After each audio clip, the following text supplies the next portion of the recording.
వరంగల్ జిల్లా పర్వతగిరి మండలం అన్నాతారం గ్రామంలో కాంగ్రెస్ పార్టీ బలపరిచిన సర్పంచ్ అభ్యర్థి శ్రీమతి గొర్రె లక్ష్మీ దేవేందర్ మరియు వార్డు మెంబర్లు గెలుపు కోసం నిర్వహించిన ప్రచార కార్యక్రమానికి వర్ధనపేట నియోజకవర్గ ఎమ్మెల్యే విశ్రాంత ఐపీఎస్ అధికారి కేఆర్ నాగరాజు ఇచ్చేశారు. ఈ సందర్భంగా ఎమ్మెల్యే నాగరాజు గ్రామంలోని మహిళా మనులు సాంప్రదాయ కోలాటాలతో ఘనంగా స్వాగతం పలికారు.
మేమే పెట్టిన పనులు మేము ఇచ్చిపోయిన డబ్బులు అంటాడు. నువ్వు ఇచ్చిపోయింది చిప్ప చేతికి ఇచ్చిపోతుంది. ఇక డబ్బు ఎక్కడున్నది?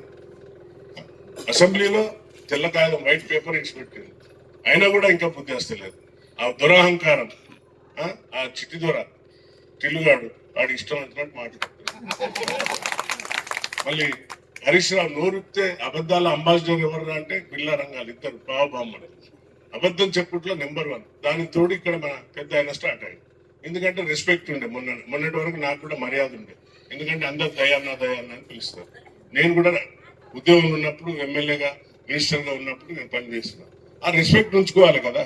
ముఖ్యమంత్రి గారిని పట్టుకొని వాడు నా శిష్యుడే, వాడు పుట్టాడు, వాడు మూడు అది దొంగ, వాడు ఇది అది అని మాట్లాడితే మరి మా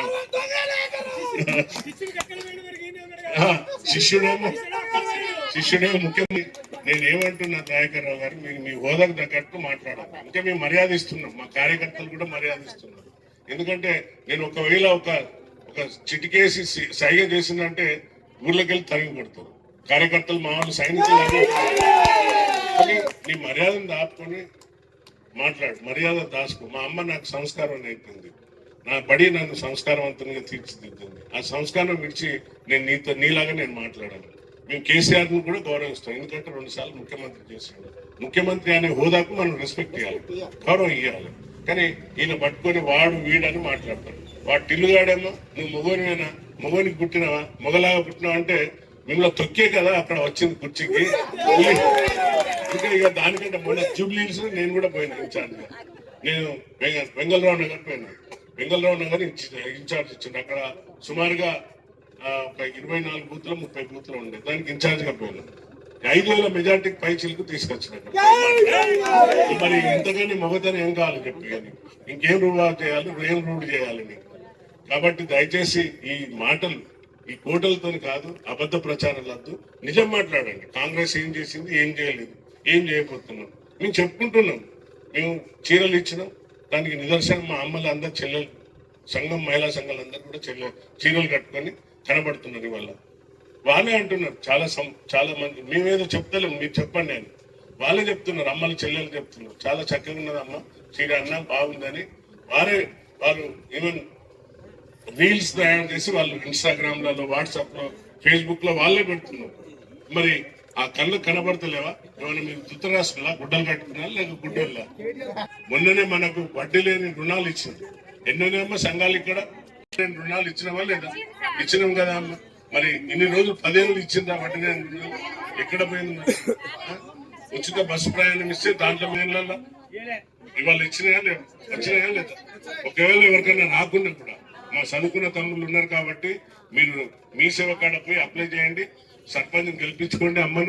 అమ్మ వచ్చి నాతో దేవేందర్ రావు ఉన్నాడు, అమ్మ ఉన్నది. తప్పనిసరిగా ఎవరికైతే రేషన్ కార్డు రాలేదో వారికి ఇప్పించే బాధ్యత సర్పంచ్ అమ్మ తీసుకుంటది. మరి 12 ఇల్లు ఇచ్చినాయి, ఇక్కడ 12 కట్టిందో 13 ఇచ్చిన, ఇంకొకటి ఎక్కువ ఇచ్చిన. అంటే 3500 నాకు ఇచ్చింది. ప్రతి ఎమ్మెల్యేకి 3500. మరి అందరికి సమానంగా పంచాలన్నా వద్దా? నేనేం చేసిన అందరితోని అన్ని మండల అధ్యక్షులతో మాట్లాడి కూర్చుండబెట్టి ఒక్క పైసా కూడా ఎవరి దగ్గర చేసద్దు.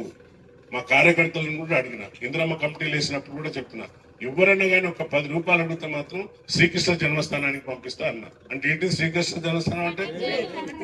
జైలుకు పంపిస్తా అన్న. ఒక్కరి దగ్గర కూడా 10 రూపాయలు అడిగినట్టు కంప్లైంట్ వస్తే మాత్రం నేను ఊరుకోను. నేను పోలీసులు చేసి వచ్చినా నాకు తెలుసు, ఎక్కడ పడిపెట్టాలో తెలుసు నాకు. కాబట్టి మీరు ఎవరన్నా పైసలు అడిగితే మాత్రం నేను ఊరుకోనని చెప్పి ముఖ్యమంత్రి గారు మీ అందరం కూర్చొని ఈ పైసలు ఎమ్మెల్యేకి ఇచ్చినా కూడా ఎమ్మెల్యేకి కూడా దుర్బుద్ధి కలుగుతుంది. అప్పుడు పైసలు చూస్తే ఎవరికైనా కూడా కొంచెం ఇట్లా గోకబుద్ధి అవుతుంది కదా. కానీ మేమన్నా మాకు అద్దన్నా నాకు ఇవ్వకండి, ఇవి నేరుగా ఆ లబ్ధిదారికి పోయేటట్టు చేయండి. లబ్ధిదారికి పోతేనే ఇంట్లో ఎవడు దళాలు ఉండడు, లేకుంటే ఫైరవకారు ఉండడు.